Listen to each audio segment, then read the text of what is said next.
What's the perfect height for a guy? Perfect height is anything taller than me. Okay. Okay, no. That's too vague. Well, how tall are you? Let's start with that. I'm 5'2". 5'2". So a guy could be 5'3", and you'd be like, I'm good. No. That's way too short. 5'9". 5'9" is the perfect height. Perfect Or height? that's entry level. That's entry level. That's Damn, girl. How about 5'3" with good personality? 5'3" makes you laugh. Ooh. Yeah. 5'3", good personality. I think with where I'm at in my life, yeah. We could let that rock. Number one thing that scares you. Loneliness. Yeah. That was deep. I was thinking like spiders. Oh, fuck. let me go back. Let me think about this ghosts. Yeah, but it's loneliness as in like I don't know. I want my MySpace top 8 people with me at all to be around. Not the MySpace top 8. How crazy was that time? It can't be that bad, oh, it can't be that bad, oh, it can't be that bad, oh, it can't be that bad, oh, it can't be that bad. I know it's cliche, but I feel like I've known you for years now. Are you the type, okay, throughout this episode, I'm going to ask you if my necklace, if it goes like. Ooh, I feel you. Can you? Yes. I'll check you if you check me. Let's be that for each other. Yeah. If there's anything going up with like if I get an alfalfa in my hair, please tell me. If my sleeves start looking stupid, please tell me. Yeah. And I'll do the same exact for you. Perfect. Are you the type of person that like, let's say, if you're out with a friend or even a stranger or colleague and they have something in their teeth, do you tell them? 100%. Like, and you're not going to wait for a certain amount. Like you'll tell them immediately, right? Immediately. Good. What kind of friend would you be if you don't? You got a little bit of something, right? There are some people that will let you go about the entire dinner and then tell you at the end. That is wild. That's worse than just like letting me go about my day. Don't tell me at the end. Those are the people that aren't my friends. What are some of your pet peeves that you've acquired throughout life? Pet peeves? Yeah. Okay, can you define that? Like, there's tiers, right? Like, yeah, there are tiers. Let's say like surface level for me. It's not surface level. Not necessarily what other people do, but like if I drop my phone in my car and it goes down, just like in between the island compartment and your seat, and for some reason cars don't make these slits, like these spaces, big enough for your hand to go through, and I'm like, why? Yes. I mean, you're a smaller human, so you might be able to actually like slide through and get your phone if it falls through the crack. 8 times out of 10, yes, I'll be able to get my phone through the crack. Must be so nice. Yes. Okay, so now that I've shared one pet peeve, what's one of yours? Oh, God, that's so surface level. I can't think. Oh, are yours very deep and it's like so specific that another person does to you? Yes. Ooh, is it too personal for you to put out there? Then what is it? Pet peeve of mine, accountability. Ooh, okay. If someone is not accountable with their actions, with their words, with their energy, their behavior, that is the biggest pet peeve to me. That's a big deal. Because if I show up for you and conduct myself in such a manner for you, I would hope that you would give me that same respect. Mm-hmm. That's such a mature pet peeve. I know. Mine sounds so silly and childlike now. Like the next one I was going to say, I was like, I hate when people like pat me on the head. I'm like, but also I'm a 31-year-old man. No one's patting me on the head anymore. Like no one's done that in a decade. I need to think. Okay, wait. No, I need to think of a surface level one. That's hard. It's okay. I guess you just get along with so many people that they don't really peeve you at this point. I try not to focus on things like that. That's good. I mean, and accountability, I think that's a big deal. Yes. Like I'm typically the first person that will own up to their mistake. Like I'd rather... Commendable. Yes, try to be accountable, but like I think the pendulum swings so far is that like, should I even be saying sorry for this thing? Like, is it even my fault at this point? Yeah, I don't know. I mean, I'm trying to figure it out. Second one, punctuality. Ooh, yes. When we set this up, you said you are a calendar ass girl. Mm-hmm. That is verbatim. And when you called the gates into my neighborhood. It was 1:59. That's punctuality. Okay, that's a little late. I should have come maybe 10 minutes earlier. That's so not Filipino of you, is being very punctual. I think it's OCD at this point. Mm-hmm. Like, I don't want to leave a bad impression on anyone, so I try to come on time. Wow, it seems, I mean, like, that's impossible. I mean, you've been so charming this entire time that we've gotten to know each other prior to me even hitting record that, gosh, and you were on time, so on time that it gave me anxiety. Like, I'm used to my guests being like 15 minutes late. Then I'm like, oh my gosh, this person's actually here. Like, am I even on time and I live here? That means I'm like the first to come to the party then in most cases. Are you the first to come to the party? Most cases, yeah. Really? At this point? Stressed. I don't want to be late. To like even like a big gathering where no one's going to notice? That's different. Okay. If it's a big like family or friend gathering, it's like 30 minutes is fine. Mm-hmm. An hour is kind of rude. I would say an hour is rude. 30 is good. Yeah, but 30 is the max. Yeah. 30 is like when everyone gets settled in, especially like if it's like a gathering where you don't know the other person that much. Like, let's say it's like a new coworker and they want to introduce you to like their wife or something. And I'm like, okay. And there's supposed to be like 12 people there. I don't want to be the first person. Exactly. Yeah. But first impressions are like everything to me. So. Do you Irish goodbye ever? No. I feel so bad to do that. It's popular nowadays. The Irish goodbye is so popular. I would want them to know that I am on my way out. Like, that's like common courtesy in my opinion. I don't know. It could be different for everyone. Are you the type of Asian that takes forever to say goodbye because you're just like having conversations out the door? I'm trying to gauge you. Like, where on the Filipino spectrum are you, right? And when I tell you I am so Filipino American, like, that's what I mean. Nice. Yeah, I'm somewhere like I think more on the Filipino side. Like always late. Yeah, my punctuality, like if it's when it's something like this, like professional, then I will be there.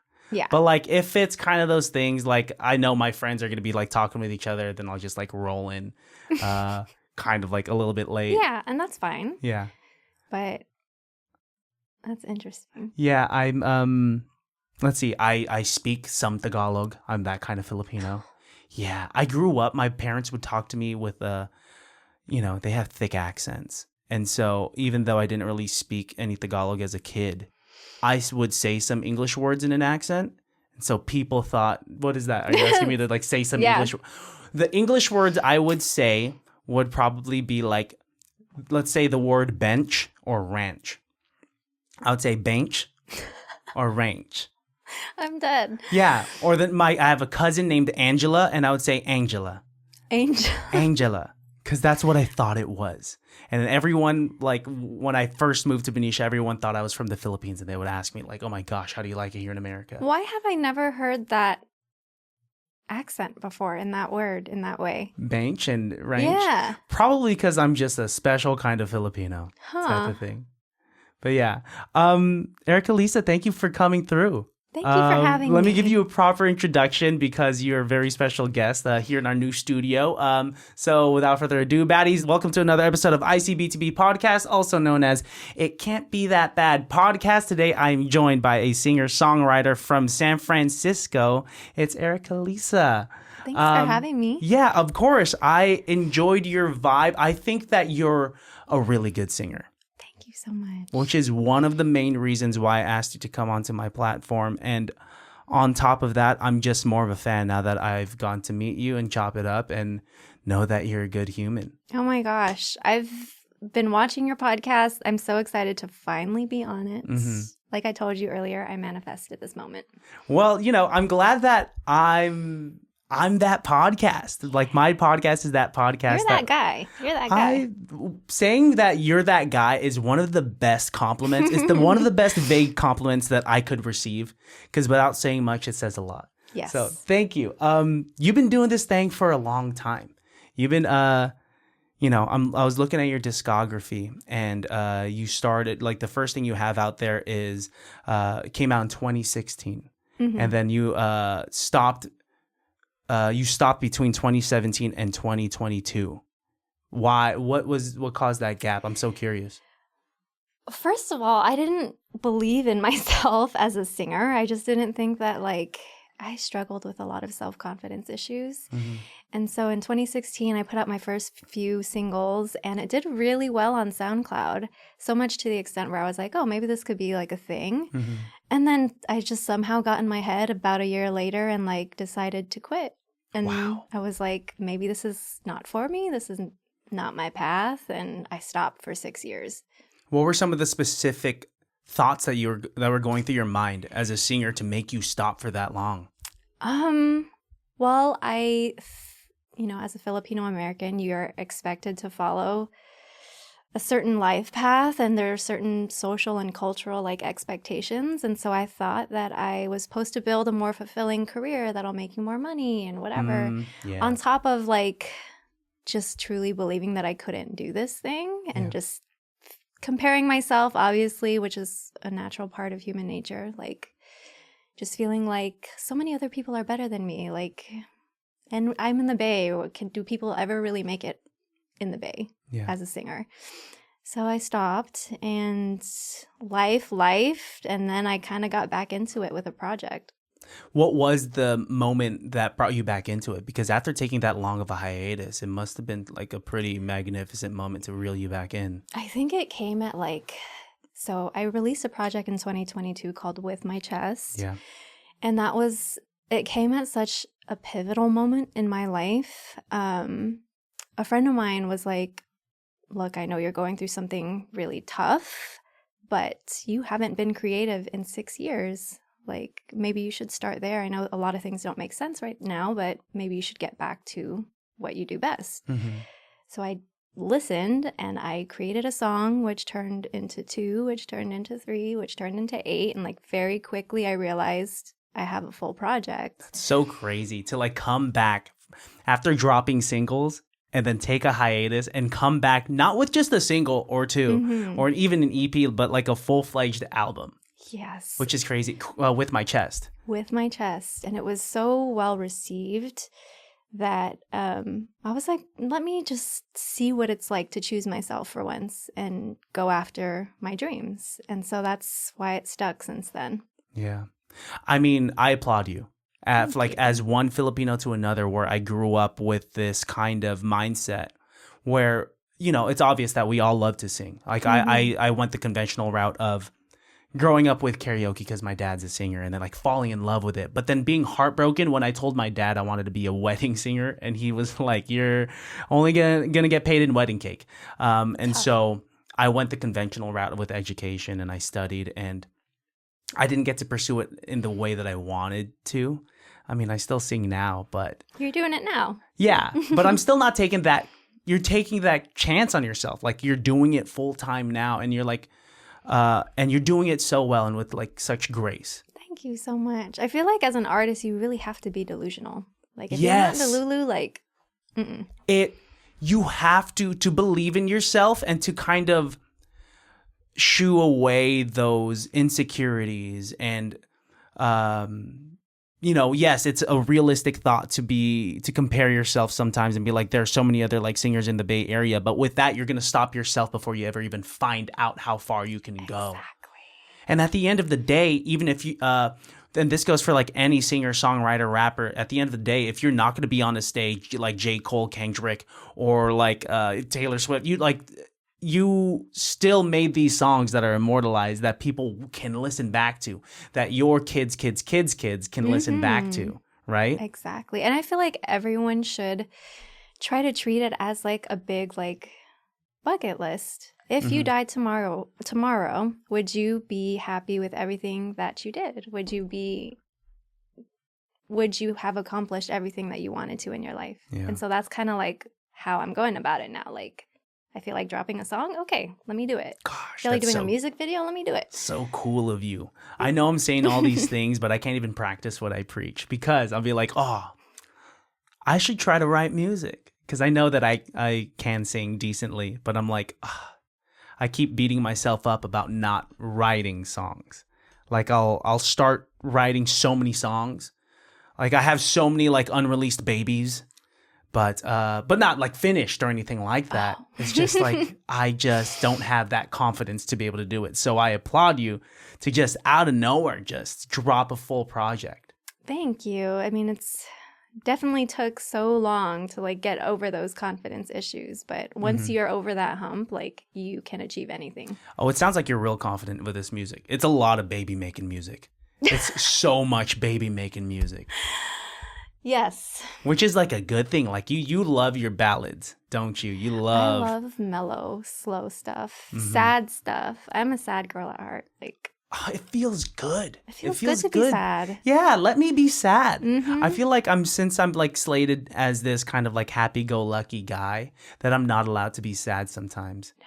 So it comes out like You're when a I Cancer. listen to yes, I'm so don't act like you just guessed that. I had to like well, you did guess it. I did guess it. You got to Second it time eventually. around, But yeah, you did guess that I was an emotional boy based off of the covers that I sing. Is it really that telling? Yeah. Your song choices are very like a lot of feeling and not typical song choices on social media. I'm just out here trying to feel. I don't think boys, especially brown boys, get the opportunity to feel a lot, you know? Oh my gosh. Like, But it's the best to feel. Yeah. Like I want to cry. I have this quota to meet where I try to cry at least once a week. Really? Yeah. Did you cry this week? I cried yesterday. Okay. Yeah. Oh, don't worry. It was like nothing happened. I watched a movie in theaters. I watched The Wild Robot with Coworkers, which is this kid's movie. And I'm out here just like, oh my God. You cried to a kid's movie? Yeah. I'll cry to anything.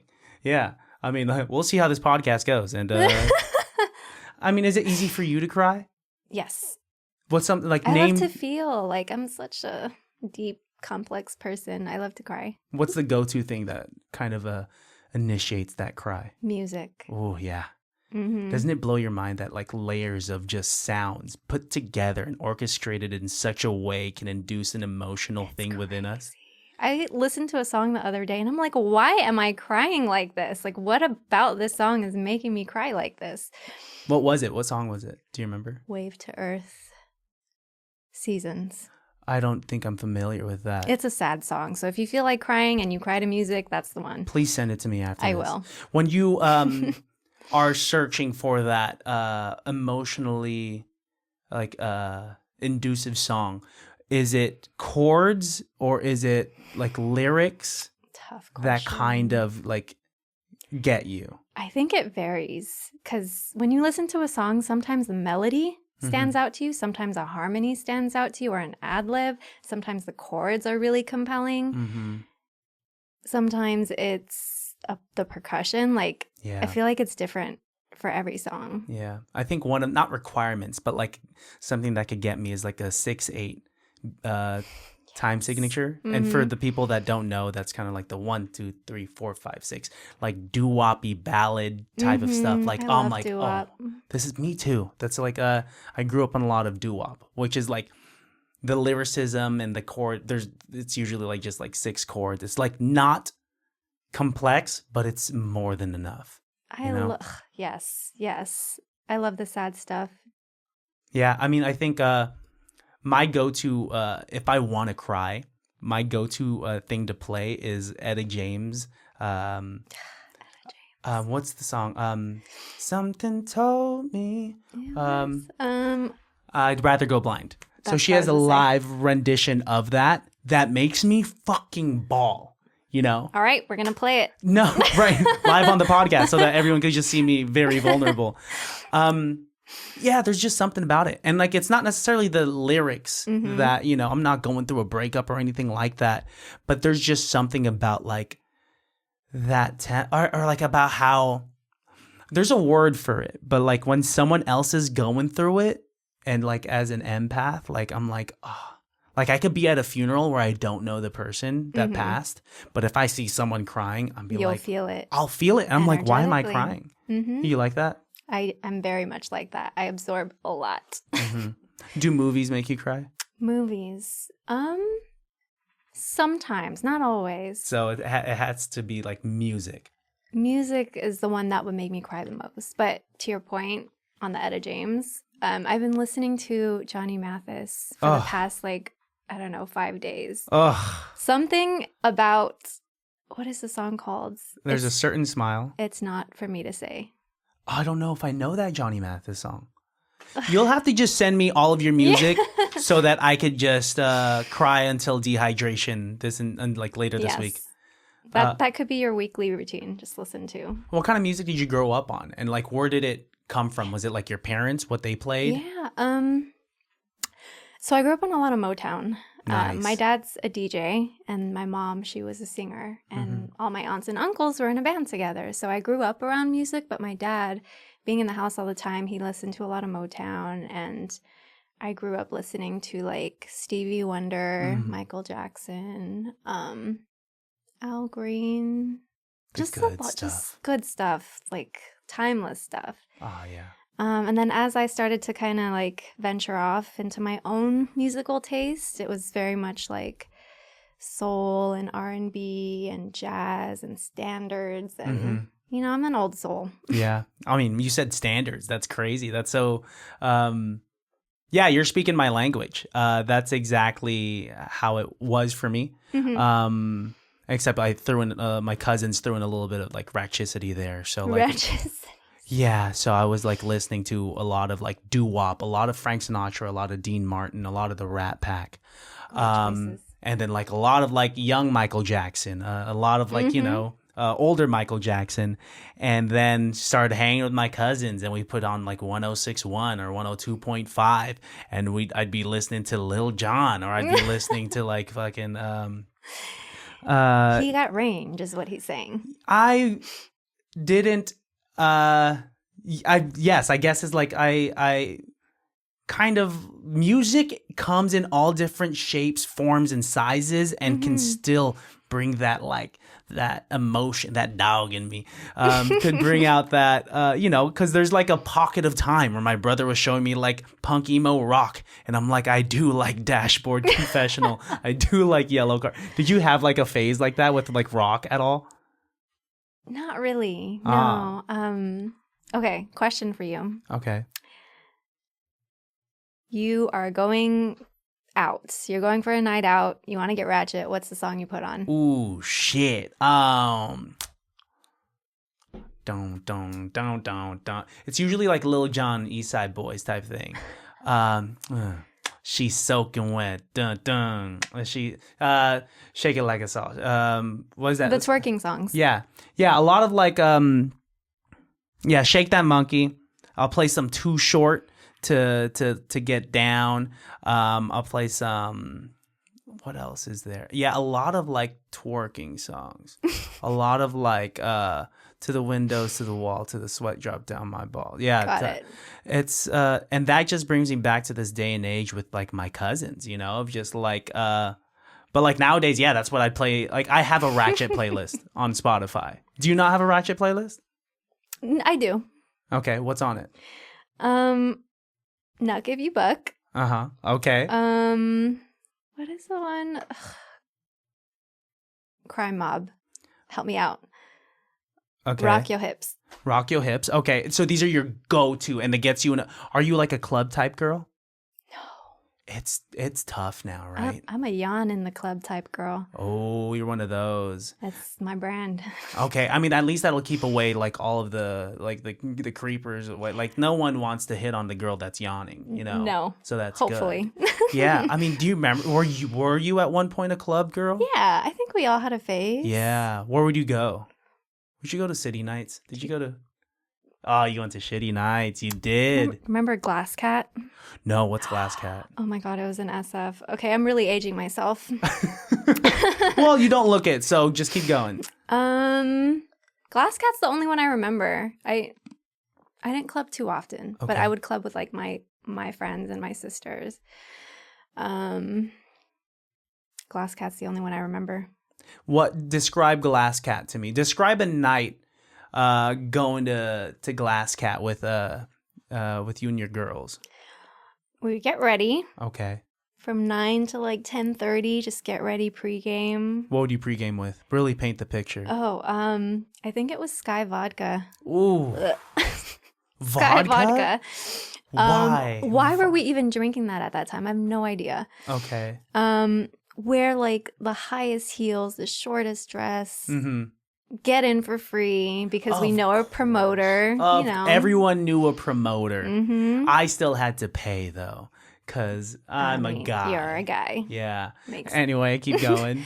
And then you pull up and you bypass the line because you know someone that could get you in for free. And then you just party till like, I don't know, maybe 1:30, 1:45. Call it a night after that. What a life to be able to club. Like Vegas must be so good for you. It must be so good to you and your girls, yeah? Yes. Oh, yes. Everything's free.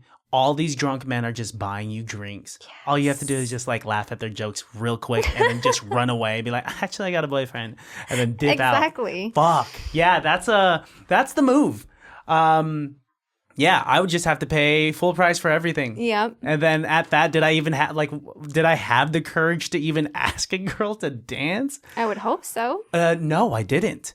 My move, I mean, like, my whole thing, I don't know when a girl likes me. I don't know. People say that I'm flirtatious, that I'm a flirt, but like I'm just playing. I'm just like I'm talking. But then like that'll happen, and then like a friend will tell me like, "Yo, like that girl was like into you. Like, did you get her number?" I'm like, "No. I thought we were just being friendly." Do tell. What are the signs that a girl is in? Well, you wouldn't know. I wouldn't know, but like, from what I've heard, eye contact, playing with hair. Do you play with your hair when you're interested in a guy? No, because if I do it nicely, then I'm going to mess it up. Okay. How do you flirt, I guess? Eye contact is important. And that's really hard for people to do. Mm-hmm. Like, if I like you, I'm looking at, well, if I respect you or if I want to give you the time of day, I'm looking in your eyes anyways. Okay.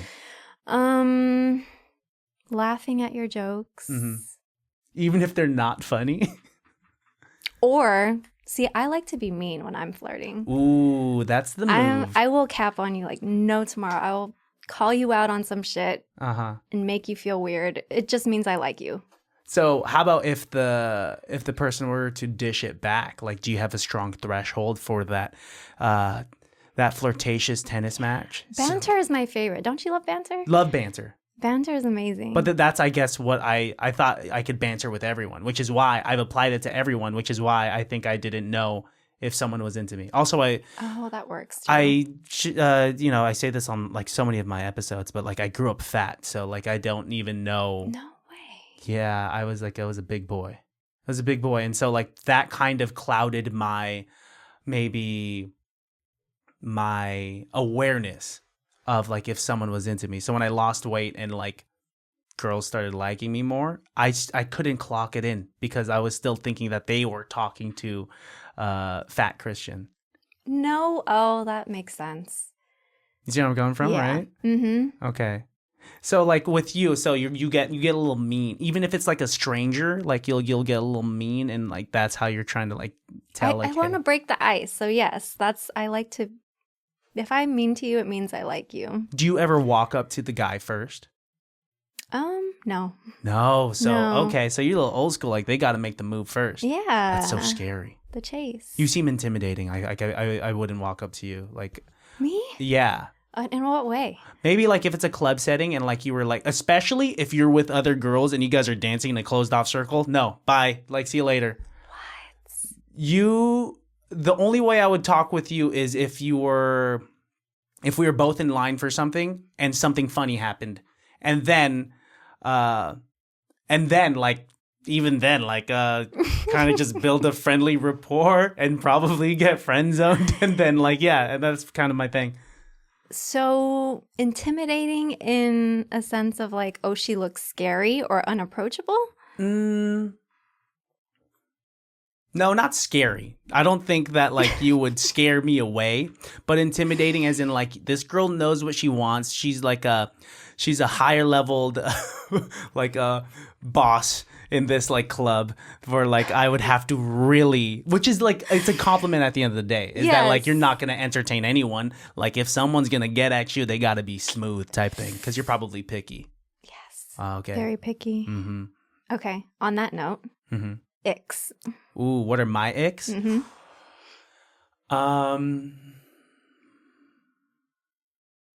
I don't like when a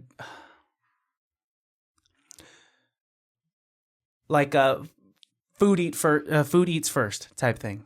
Is like I would if like on a like let's say it's a first date and like if you're the type of person that is so in tune with their social media and to a point where it's not really humanizing, like where you're prioritizing your social media presence as opposed to prioritizing the person that's in front of you. Mm-hmm. Ooh, I align with that. Yes, yeah, that's a good one. Yeah, I actually find it attractive if someone's kind of like grandma with technology. Oh. Because that means that you're more in tune with like reality, with the like present, yeah, with tangible things, right? What's important? Yeah, but if you're showing me like the best filter on Snapchat, then all right, that's a hurdle. But like that's one ick. Yeah, if you're like just so deep in your phone and like kind of like, and if I have to take 20 pictures of you before and after the date, yeah, then that's probably not my jam. Fair. I would put that at like a tier 2. Okay. Oh, you have it categorized. Yeah. All right, let's hear yours. Ick for me. What are we talking like surface level icks or? I mean, whatever direction you want to go, and you're the one that brought up icks. Small hands. My hands are really small, so if your hands are any smaller than mine, if not the same size, no. Small hands. Mm-hmm. Okay. Well, do you think do you think there's a correlation with, well, no, we don't have to go there.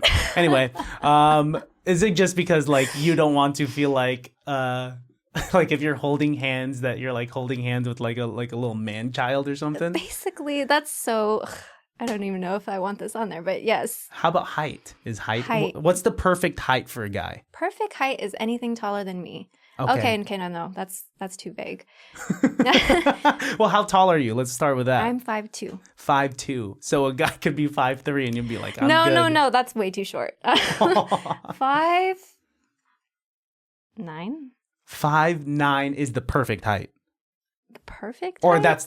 that's entry level. That's entry level. That's damn, girl. That's like average. That's the average height of males in America. Oh, so supposedly. Okay. So actually, yeah, you have a lot of like wiggle room with that. Yeah, I'm not asking for like a 6-foot person. Some people do. I was talking with some friends that are girls, and they were saying like, yeah, I don't date because they're on the apps, and they're like, I don't date anyone that's under 6 feet. Under 6 feet? 6 feet is short king status, supposedly. Well, how tall are your friends? These girls like 5'4", 5'5" is like the average height of some of my friends that are girls. Makes sense. Yeah. Interesting though. 6. I mean, because you want to be able to wear heels when you're out, right? I mean, I dress very masculine most of the time, but yes, should a day come where I want to wear heels, like you cannot be shorter than me. How about 5'3" with good personality? 5'3" makes you laugh. Ooh, yeah. 5'3" good personality. I think with where I'm at in my life, yeah. We could let that rock. How about like the club days? Oh God, what do you mean by that? Like back in the day, like when you were going to the clubs, and when you go to the clubs, it's the animal kingdom. Let's be real. Everyone's judging. It's your aesthetic. Their personality's not even to play with loud music, right? Mm-hmm. So yeah, that like short guy comes up behind you, starts trying to dance with you. No. Right? No. I'd probably just start dancing really ugly, like break dancing or something. And the sad thing is that most guys will still stick around after you start breakdancing. I don't understand it. You know, they're just shooting their shot. They're being persistent. Yeah, I think one of the scariest moments about being a guy that went to the club and had to muster up the courage to dance with a girl, the scariest moment was when the girl would turn around, because that was judgment day for your looks and nothing else. I did not think about it that way. Yeah, because you're on the you're on the other end, or you're looking at a friend to be like, is he cute? Is he cute? Yeah, Were you doing that thing? Oh, fuck. Or I'd be the one telling him, like, no. Ooh, this guy's bad. Wow. No. Or was it ever scary? Let's say like you met a guy at the club and then like you guys are hitting it off and then you guys are there till closing and the lights turn on. Have you ever just been like, oh, actually, now that I see you in proper lighting. At that point, you get a fake number and a fake name. Oh, shit. But I don't think people do that anymore. It's mostly like Instagram, right? Yeah, you're giving socials, so you can't really give a fake IG at this point. Unless you have one readily available. Yeah, I guess you could, which would be such a crazy. How many times do you have to be hit on to have a fake Instagram just to give out to like creepers? Commendable. Wow, what a time.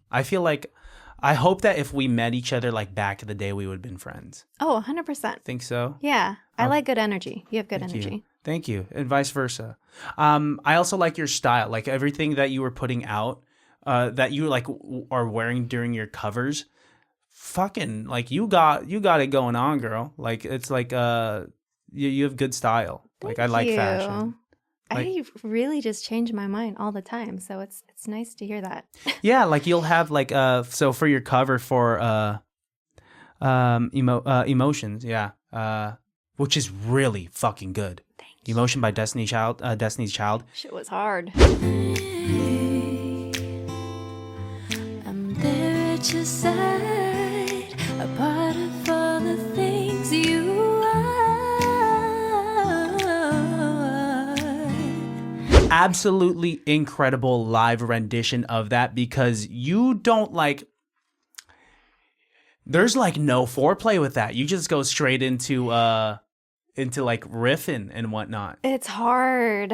I am not where I want to be, like vocal agility wise, but I do practice every day. Mm-hmm. Like I wish I could run. But you're still really doing it. Like so, with practicing with your vocal agility, are you doing the? What's the method when a singer's practicing their runs? I'm curious as to what your method is. I can't speak for every other singer, but for me, I like to imitate like the runs of songs or singers that I like. Like I'll just practice it and see if I could do it clean, and if I can, I can. If I can, I can. Who are some singers and their runs that you try to emulate? I love Yeba. Oh, Tori Kelly, like the good singers. So good. Yeah. Like so good. Some people are just born like super gifted, and other people have to work a little harder. Yeah, it's unfair. A little. In my because there's some people that just speak in runs. Like you have a 99% chance that whatever note comes out of your mouth, whether or not you're thinking about it, it's going to be a part of that chord. I hope to God that happens for me, but it's not always the case. I took this singing class at DVC at my community college back in the day, and there was this girl that had an issue. Her issue was that she couldn't stop doing runs. That's not an issue. That's a good problem to have. So she came there. Yeah, she came there to rectify this issue of like trying to sing the song and not doing runs during some moments. Like she just could not hold a whole note. That is so interesting. We were all bewildered. I want to be where she is. Right? I mean, like to tone it down is crazy to me. We all have our different strengths. As far as like you singing, what would you consider your strength to be? Power. I think I like to belt. I love to belt. I'm not a power singer at all. But... Really? I mean, it seems that your voice floats in a very like you excel with your head voice and your falsetto and your mix. That is my favorite. It sits there so nice, and the breathiness with how you sing it is so good. I think like there's a few reasons for that. One of them, I am very quiet natured, and so like growing up, I really tried to sing under my breath all the time, and I feel like I got to really like practice my falsetto there.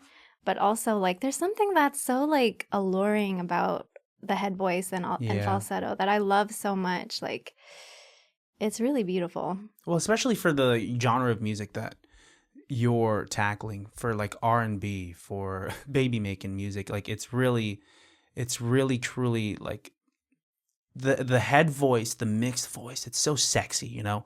And a a belter like me. It's like sometimes like it'll impress people, but it's not like, oh, that's sex. That's like not the thing. I beg to differ. I think that's something that I'm like aspiring to be, is like more power and more like body in my voice, and I'm taking vocal lessons to try to like hash that out. But Really?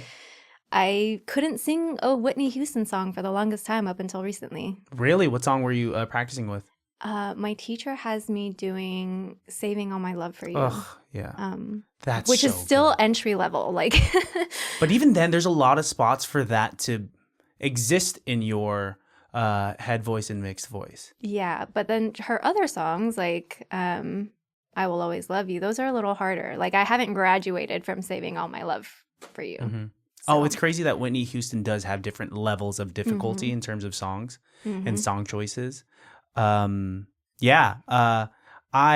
grew up singing The Greatest Love of All. That was like when I was 8 years old, my dad taught me how to, like, told me to sing this and sing it, and I would sing it at cotillions and whatnot. And we were like, the fuck am I doing as an 8-year-old?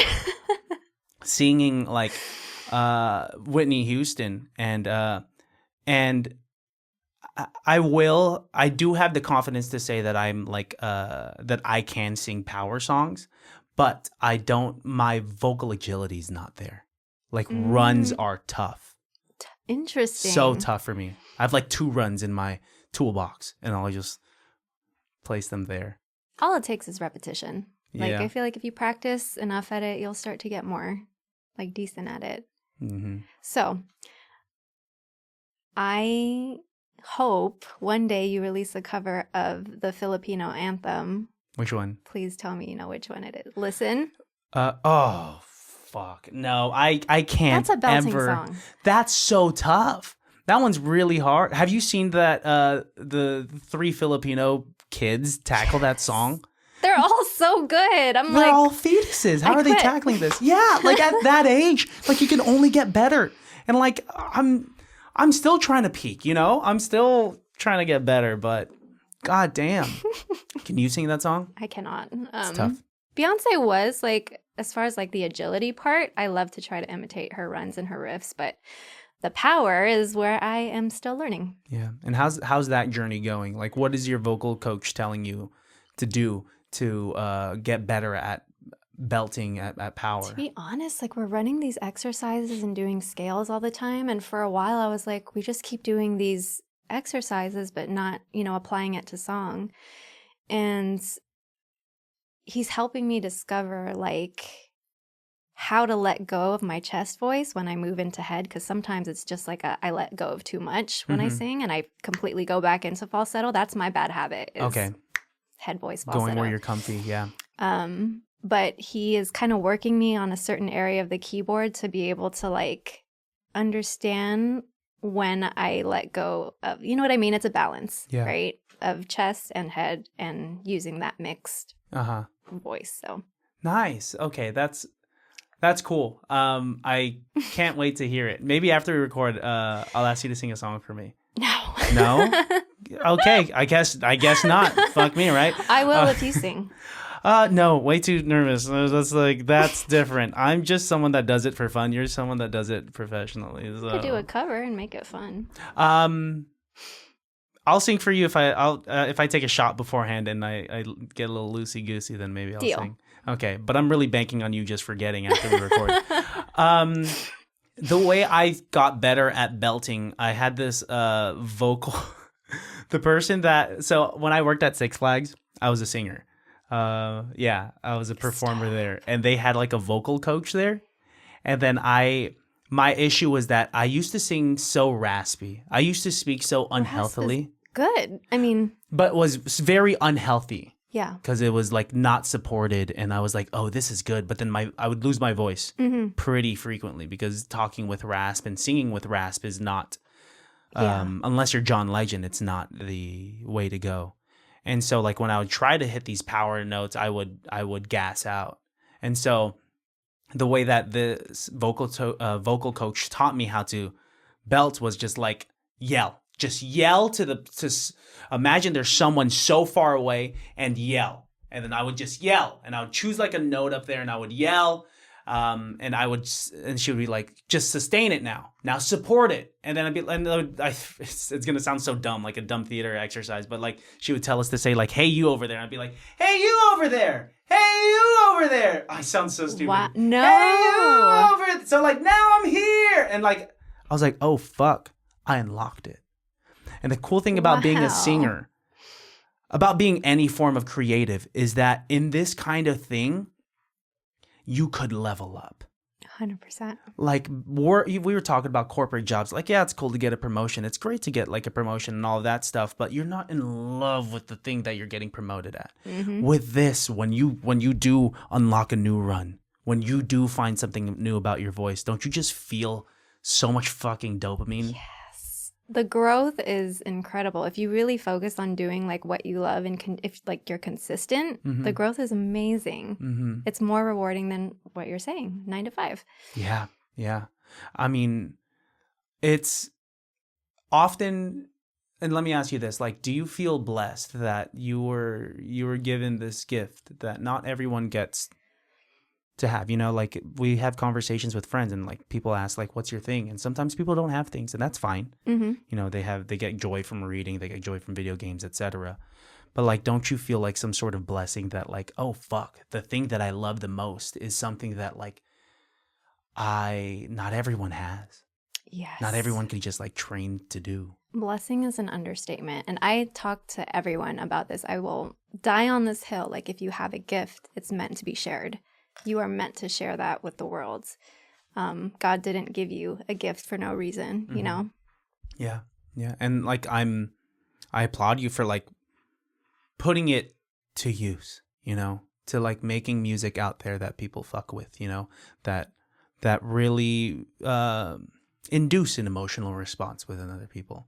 And it's cool because I could even hear the growth from 2022 with your album with your chest, and then coming out with like your latest single. Remind me the name. Gosh, I keep like no getting one it knows wrong. the name. It's fine. In the hoodie on your sleeve. In the hoodie on your sleeve. I kept on wanting to say in your sleeve on the yeah, but absolutely incredible, like Control, and the chorus with that is it's so good. Thank you. With that and your other single Underneath It All, really fucking good. Like it's, you know, very quality. And I was, you know, from one singer to another, like very, very impressed. Thank you so much. And also very impressed that you can do it live too, that you can sing like without effects.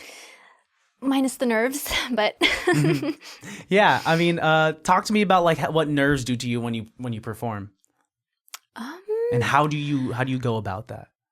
I just fucking do it. Like, you're not going to get it done until you do it. So I try to get over it that way. But I guess I get nervous of how I'll be received or if people will like it, you know, just all the normal things and like having butterflies. And how soon do those butterflies go away?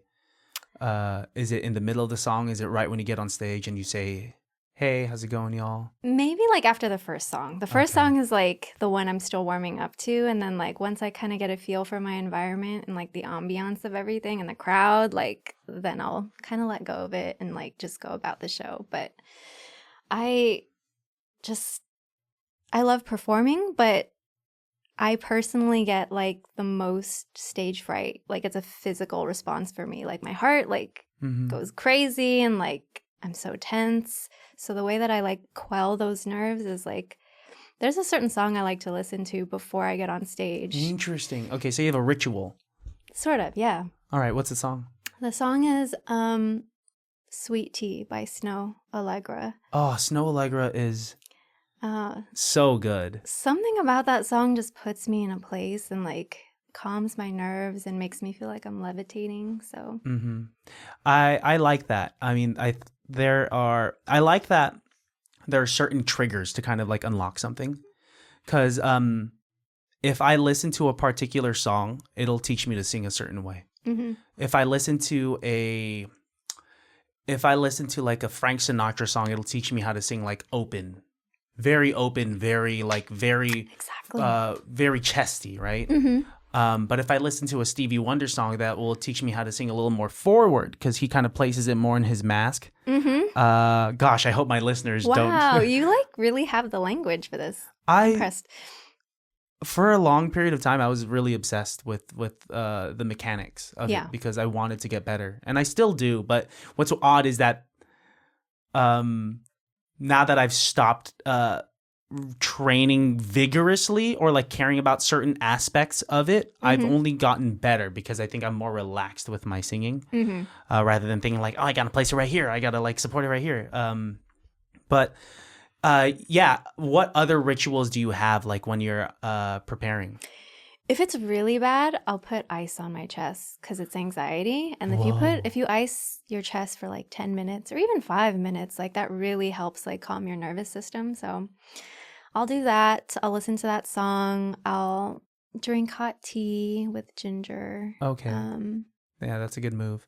The ice on the chest is ice on the chest. When someone says that, I'm thinking of just like rappers saying they just got fucking bling on. So when you say, yeah, I like to get ice on my chest before I perform, like, damn girl, you confident.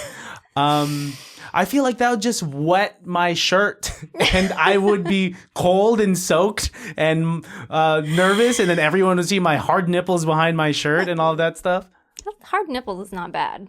I guess so. Yeah, they're just like, hey, as long as they're just gonna like go home and stream my music afterwards because I was the hard nipple guy. I imagine you won't need to do that because you don't get as nervous as I do. You don't know me. Like I still get nervous. I still get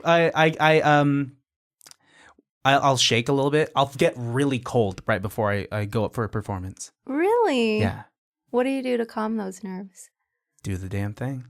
I just do the damn thing. I've been doing the damn thing for so long that like I just know I have to get over it. And that part, the nerves, the nervous / excitement and that transition into ease, I've become addicted to. So I kind of throw myself into a lot of situations where I could experience that. Wow. Hence this podcast. That's real like deep of you.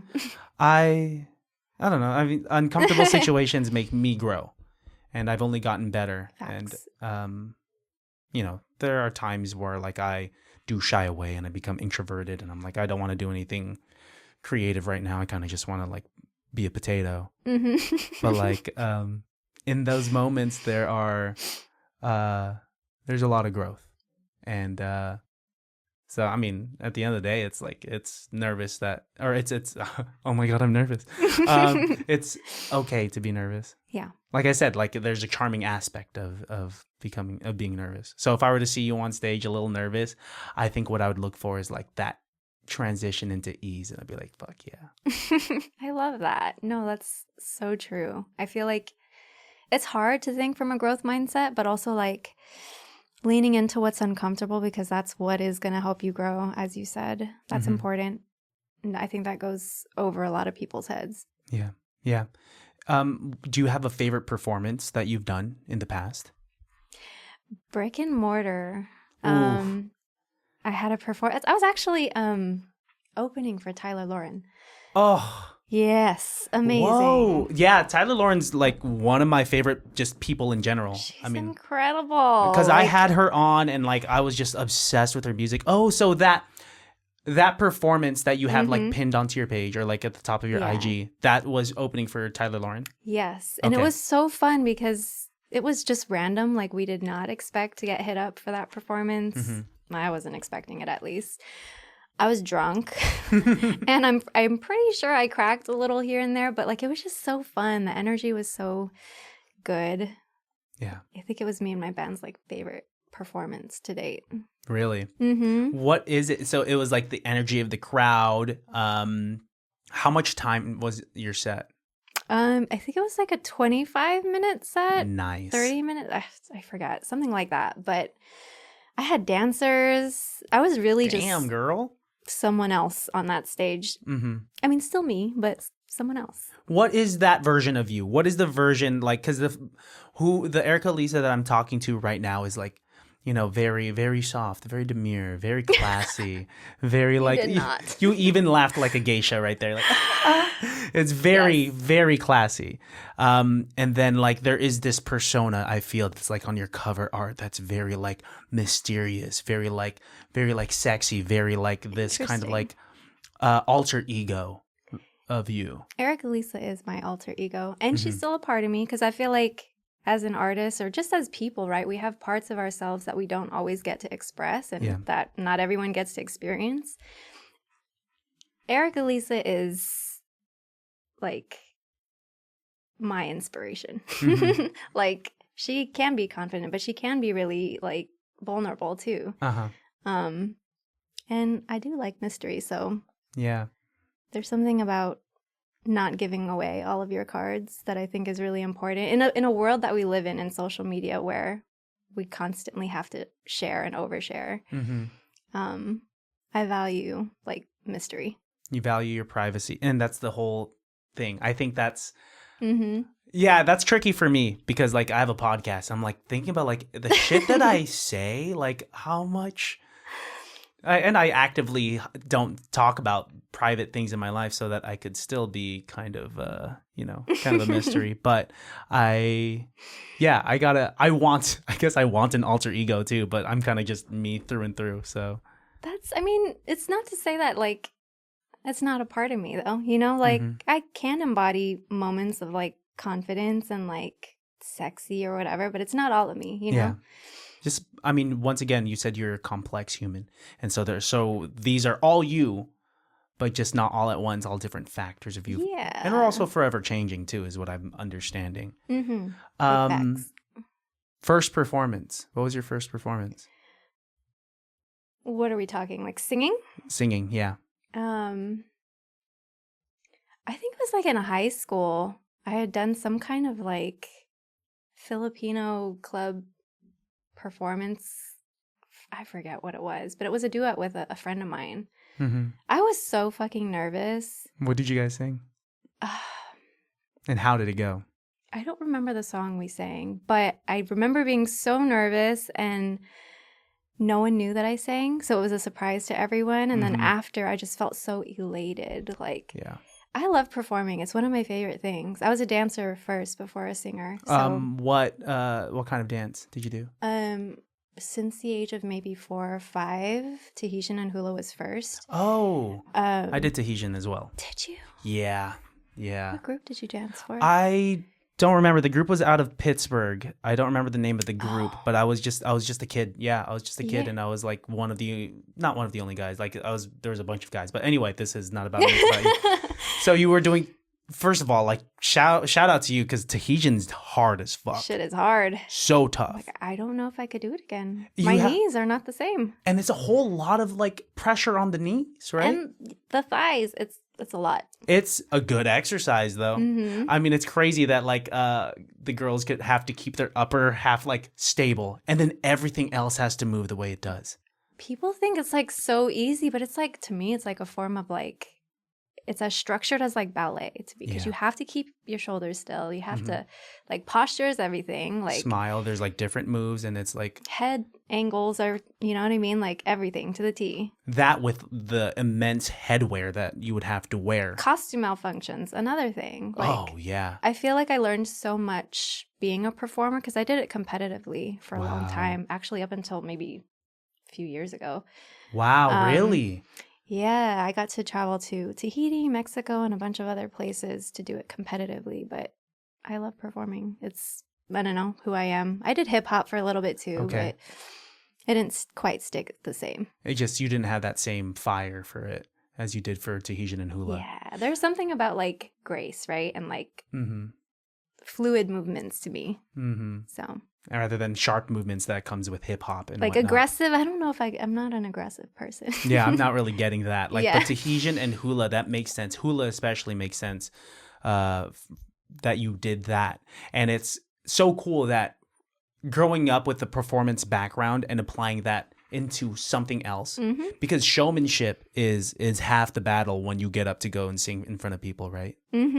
So, like when you started coming out as a singer and it started surprising people, how did you receive that? Was it like kind of cool that It like was really cool because I was applying like my stage presence as a dancer into like my artistry, Mhm. you know, as a singer. And people really like caught on to that. Like, you know how to kind of command the crowd with your presence. Yeah.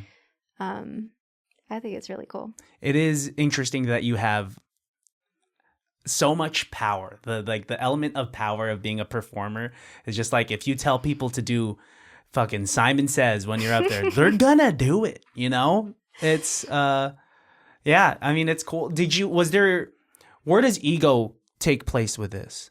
Because I've had battles with my ego being a performer where I'm like, am I doing this because I love the attention, like rather than the actual craft, and like trying to find the balance, because it's okay to like the attention. So like when you first started getting all of that attention, like how did that like strike you, and like where was your ego in this journey of performance? I think we all love attention to some degree. I mean, social media is like a perfect example of that. Mm-hmm. I'd be remiss to say that I didn't like attention here and there sometimes. And for me, it's just kind of fun, like seeing how I'd be received by people. And you're not for everyone, and that's fine. Mm-hmm.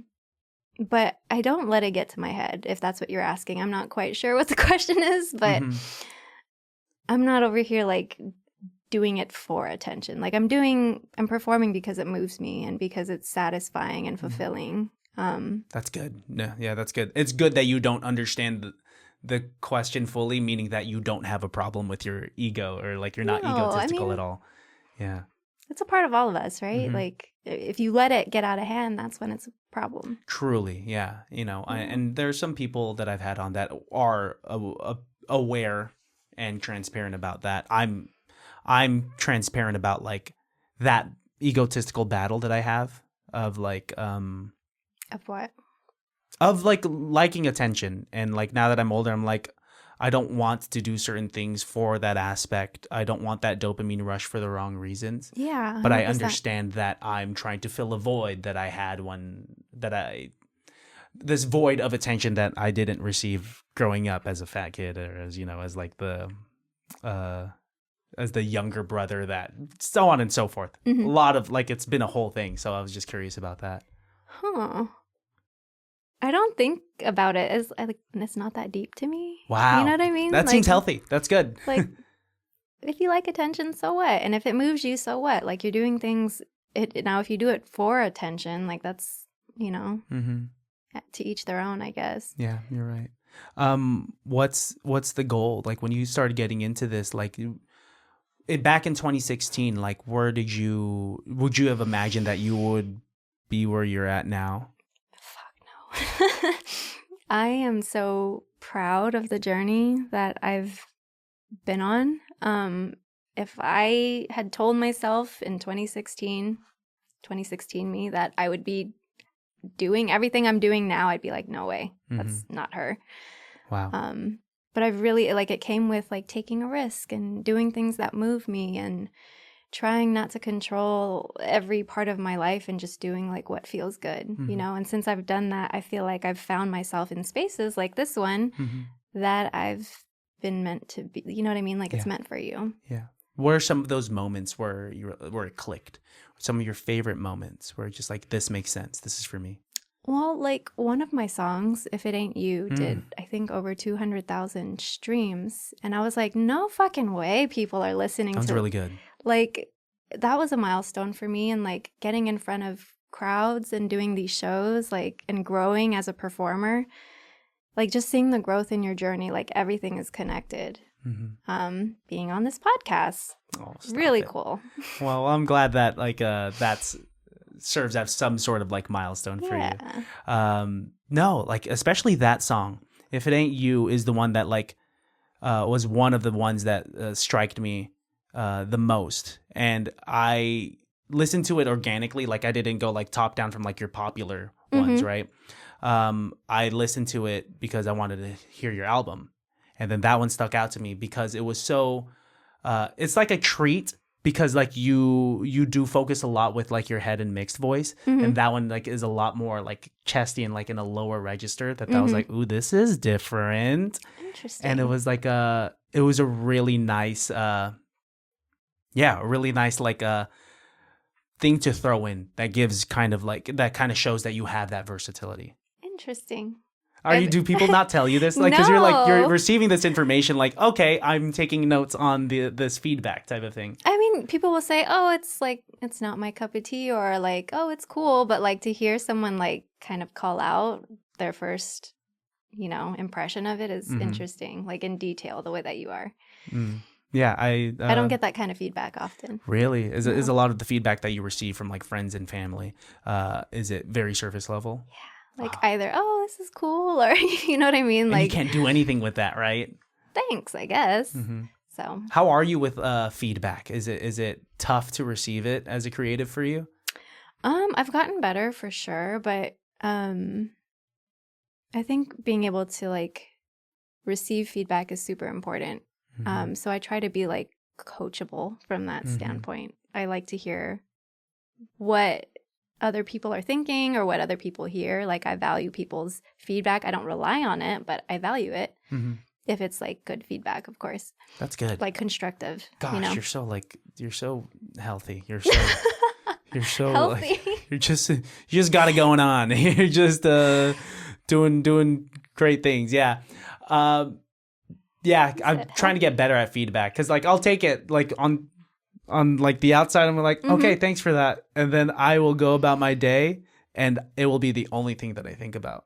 I have a lot of friends that are musicians, that are like trained jazz musicians, and so their feedback is the opposite of surface level. It is, they can get real critical. they're just like, oh man, bro, you gotta work on that falsetto. You're like, oh, hey, as a friend, you're really flat here, open up, okay? I'm like, fuck, dude. That's nice though. It's really nice. Yeah, because you're not flat all the time. It's not like you're constantly like missing. It's Yeah, sometimes just what comes out of your mouth. it's truly just constructive feedback, and it's just my own battle with my ego, where I have to like, okay, my homies are just trying to help me out, type of thing. Well, what did you want to be when you were a kid, and like what were you like as a kid? What did I want to be as a kid? I wanted to be a marine biologist because I'm very interested in sciences. Marine biology was one. I studied oceanography for a little bit, and astronomy. So like animal welfare and like astronomy are like my favorite topics. Wow.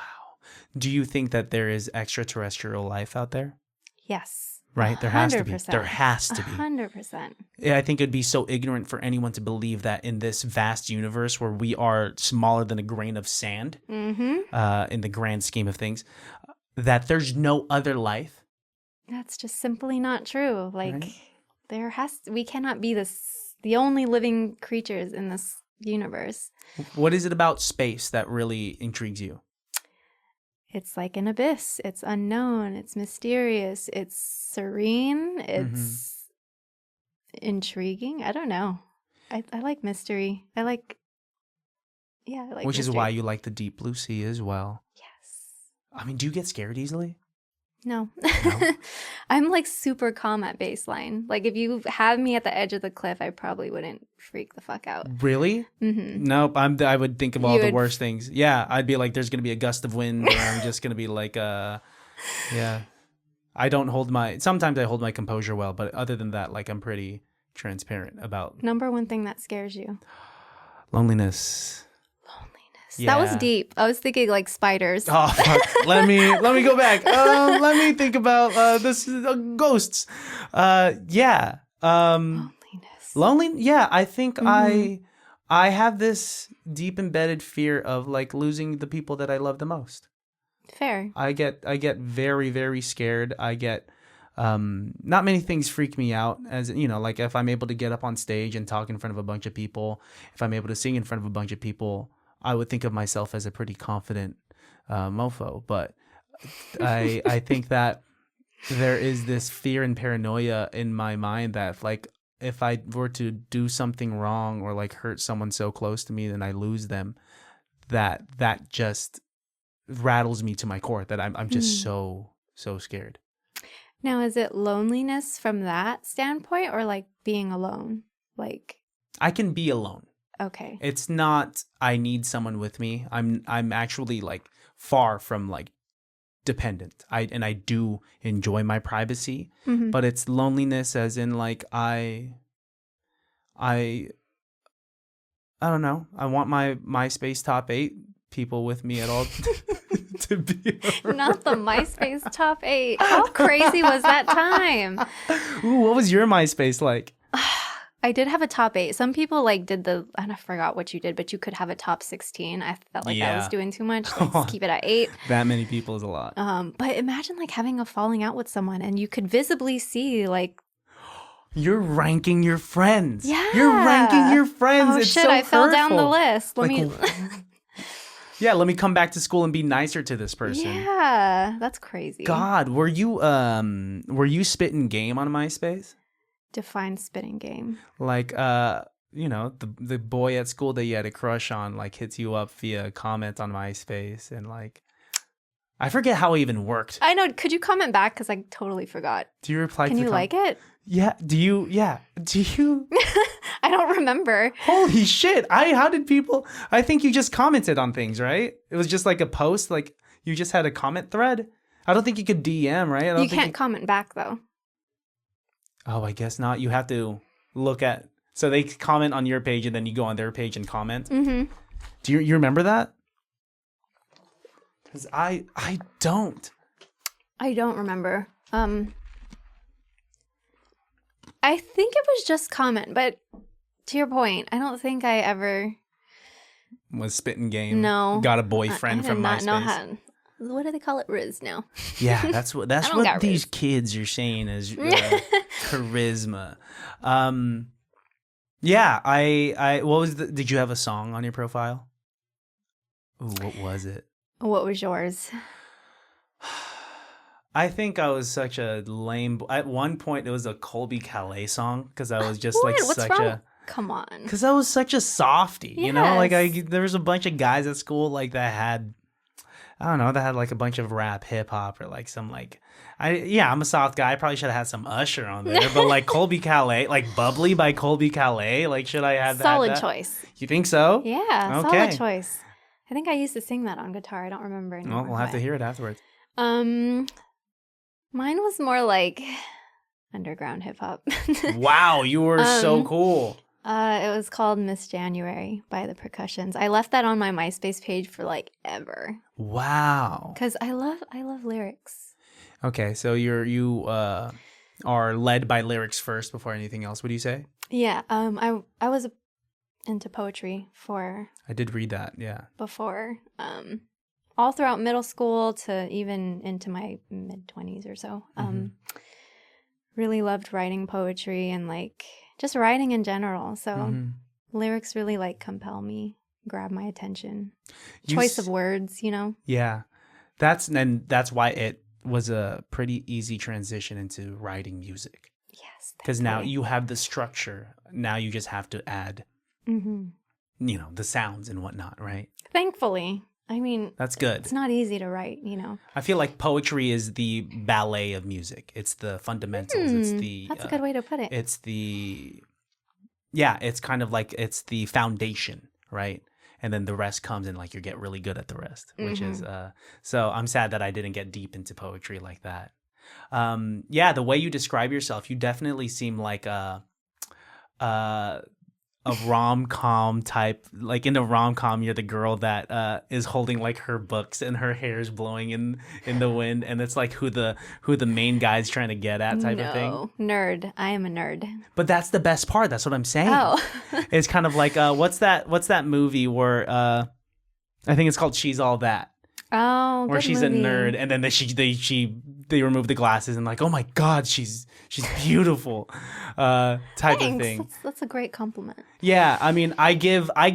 If I were to be cast in a movie, I would be given like funny best friend probably, but I want leading man so I want bad. funny. I need to work on my humor sometimes. I think you're funny, but you don't think if you were to have you ever acted before? Mm-mm. Would you ever get into it? I feel like if you were to just fly to the Philippines and audition for one thing, you'll get everything. You'll get everything. No, because I don't speak Tagalog. You don't have to. They don't care. Are you serious? They don't care. Sign me up. Yeah. Do you see? I don't know if like your parents are playing TFC in the background ever, but they got like they're casting white people left and right. Really? Yeah. And then like they're half of the dramas out there like they're speaking like half Tagalog, half English. Okay, I think I need to take a trip to the Philippines one way. Yeah, what they'll like about you is that you're not dark. And you were blessed with a smaller Filipino nose, like Is that a thing? What? The nose. The nose, yeah. Like I have a flat face, flat nose. I have the type of nose where I have to work hard on my personality. And you have like a nose where you could just, go up to the front of a line at the club type thing. Interesting. Beauty standards in the Philippines. And and that's exists. funny because I always considered myself dark, but I guess not. Maybe not compared to you. Yeah, Wait, no, I'm darker. No, you're not. Do you want to see something? Yeah. So this is my first ID ever. And That's not even fair though, because what if you had like a tan that year? Okay, you keep that in mind. Stop! Who is that? I don't know. My shadow? Maybe it was the camera. I'm going to give it the benefit of the doubt and say it was the camera lighting.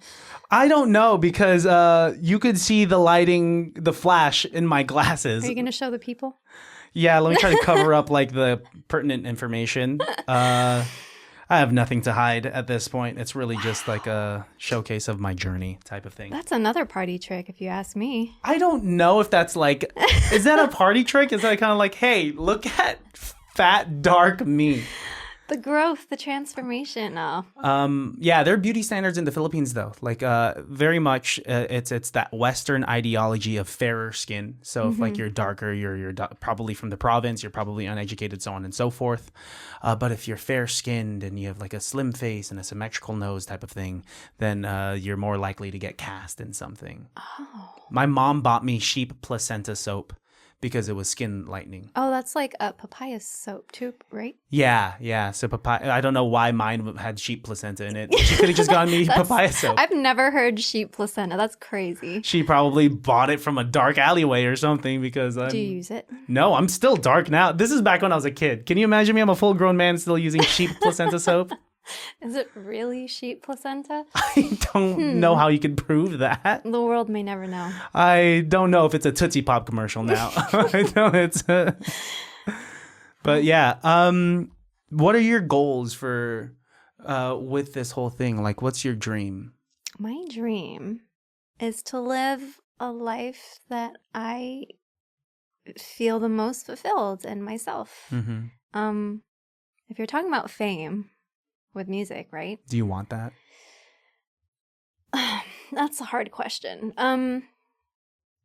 Can't say it hasn't crossed my mind, but that's not the end goal for me. I feel like, again, like at the end of the day, I just want to be happy with the life that I lived and be able to do everything that I want to do. If I died tomorrow, well, I have achieved all those things.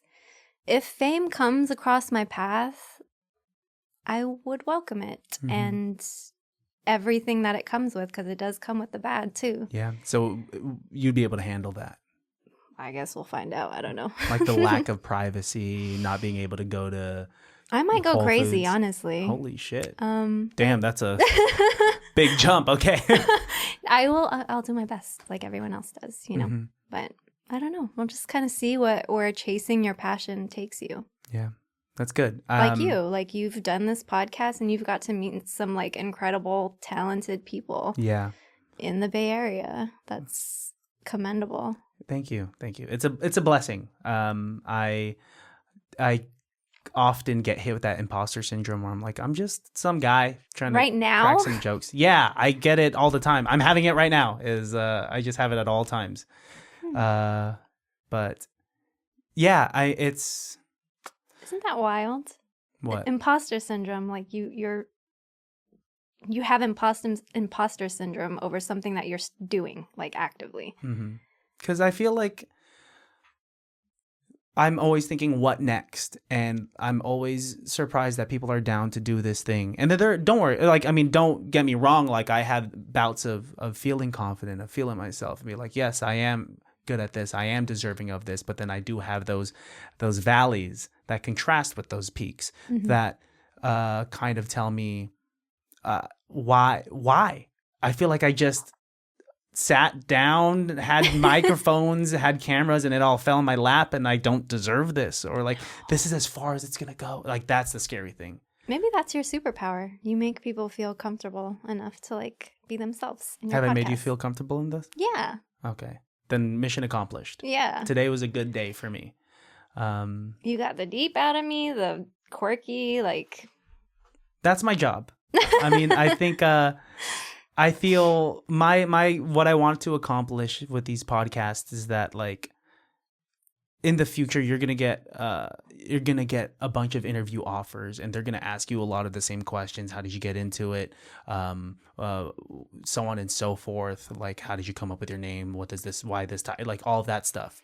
What my goal is to, like, find out, like, how does Ericalisa flirt? How does what was her MySpace like? What is her ritual before getting on stage? Like, oh, she did Tahitian. Oh, that's like that. I think is your texture. That is what I think. You being the humanizing aspect of a lot of people is what makes me be not just a fan of their music, but a fan of the person. And now, not only am I a fan of your music, but I'm a fan of the person.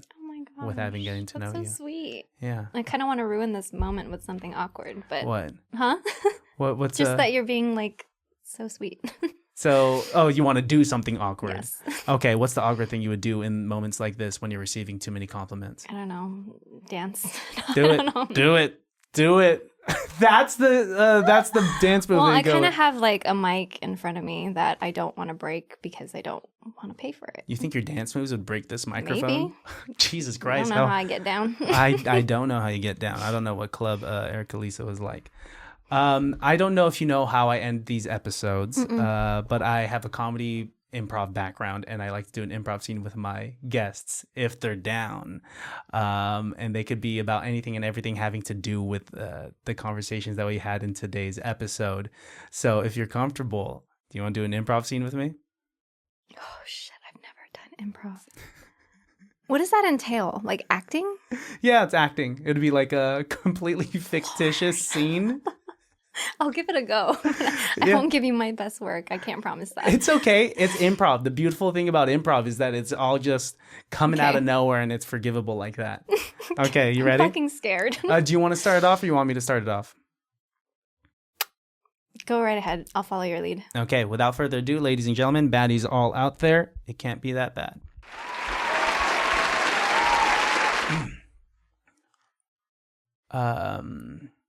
All right, that'll be $47.64 for 6 shots of Sky vodka. Is this for you, miss? No, it's for my mother. For your mother wants 6 shots altogether. She has spasms. And so you kind of just pacify her with shots, with alcohol? That's what her doctor prescribes. Is Sky vodka? Is her... First of all, let me put these aside right now. It sounds like we have to have a conversation. Your mother right there, she looks elderly. She looks like she has gout and arthritis. She's actually 35. 35? How old are you? 16. First of all, okay, then I can't give you this alcohol. Also, alcohol is not a prescription. It's something that she could get. Why is she sending her daughter to come get it? Because she's physically unable. And so, where would you put these shots? Oh, into her. Does she have an IV? Is that an IV that she has? The refrigerator. She would. Okay, you're telling me that you guys come to the club on a Friday night to buy 6 shots of Sky vodka to put in the fridge for her that she will not take in the moment? Yes. That's very normal of us, I know. Oh, sorry, you cut me off there. Very rude. This is my club. I own this, and I can't serve alcohol to a minor. My father is the inventor of Sky vodka. Your father's Mr. Sky. I'm so sorry. Really, this is true? Yes. Can I see your ID? Gotta come correct. Okay. All right. That's my apologies if that's the case of... Okay, cut to back at school. Ericalisa is talking with her friends. Oh, no. There's no way you were able to, like, trick that bartender into giving you alcohol because you told him that your dad was Mr. Sky of Sky Vodka. That's crazy. Yes. I don't know. So, well, I mean... Now we gotta, you know what this Saturday is? It's that big party. Oh. It's that big party. The one with that girl. Yeah. That you really like. Yeah. The one that has a BBL. Yeah. Good old Lisa Ann. Wow. Lisa Ann, you know me. I'm a romantic guy, but what gets me the most? Thickies. And yeah, you know me the most. Come on, we're best friends, Erica. And clavicles. I love me a strong clavicle, a good clavicle. Yes. That's right. And then you, that guy's gonna be there. Oh yes. His name's James. James Thompson. Hottie, James Thompson. What is it that you like about him again? I love his jawline. Good jawline. And his shoes. And he does have good, really nice shoes. Adidas Gazelles. Yeah, so good. And his car. Yeah, I mean, it kind of sucks that you're materialistic. But yeah, he does drive a nice. It's crazy. It's a Cybertruck. Very wealthy, actually. Do you like him for his money? I love him for his height. You love him for okay, height. And how tall is he? He's 5'11". 5'11". 5'11". Very specific height to like. And three quarters. And 3/4. But the moment he hits 6 feet too tall? It might be too tall. It might be too tall. Yeah, that's right. Might have to get some surgery done. Cut to the party. Ericalisa's approaching James, trying to shoot her shot. Do you want to see my dance moves? Sorry, it's loud. The music's really loud. How's your drink? This? Yeah. Yeah, it's just kind of like a screwdriver, Sky vodka and like orange juice. I'll give you something to screw. Well, you need work done? Like, Lord. Like you have yeah, let's go to Home Depot. Cut to Home Depot? All right, so why'd you bring me here? To get a screw. To screw around. Cut back to Ericalisa and her friend. So you guys didn't have sex? You guys didn't hook up or anything? You guys just... We really just wanted to screw around. I don't see what's so wrong with that. Yeah, so you guys, built a shed in your backyard type of thing? Yeah, we just looked at different screws and tools and had a good time. Grand old time. A grand old time. Okay, that's great. And scene. And you're so funny. You're so funny. That was so funny. That was nerve-wracking. Are you holding your heart? What's going on? Are you going to I'm going to pass out. Cardiac arrest? I've never done improv. That is crazy. You did great. That was so funny. It felt like ad-libs or something. No, the Mad choices libs. that yeah, exactly. That's exactly what it is. The choices you were making were so funny and random. I'll give you something to screw is the craziest thing that I've ever heard on this podcast. I had to shoot my shot. I guess so. Is that how you would flirt? Probably. That's aggressive. But like not to be like sexual, to make it awkward. I like to make people awkward. Yeah, that made me feel awkward in the scene because I could tell because you paused for a long time. So shit. Yeah, because I was trying to think about like how sexual am I going to make this character? How sexual am I going to make this scene? Lord, okay. That was great. That was so much fun. That was so fun. Thank you. Ericalisa, thank you so much for coming on this podcast. Thanks for having me. Whenever you want to come back, if you want to just shoot the shit, if you have a new big project to promote, just shoot me a text and we'll set something up. But like, thank you so much. This was fun. I feel like we got to know each other very well. Yes. Yeah. In the best ways, but thank you for Sorry if me. I crossed any boundaries, anything like that. But yeah, I'm glad I made you somewhat feel comfortable, and I felt very comfortable too. Thank you. We're not going to end with "and yeah." Yeah. Wait, did you say end? No, "and yeah." Oh, and yeah. No, we're not going to end that way. The way that I end these podcasts, these episodes is that, well, first of all, can you tell the listeners where they can find you on social media and what they have to look forward to? My name is Ericalisa, all one word, no space. You could find me on Spotify, Apple Music, YouTube, and pretty much every other social media platform. And I'll be coming out with a few projects next year, but I promise it'll be worth the wait. If you just stream my current release in the hoodie on your sleeve, I'll love you forever.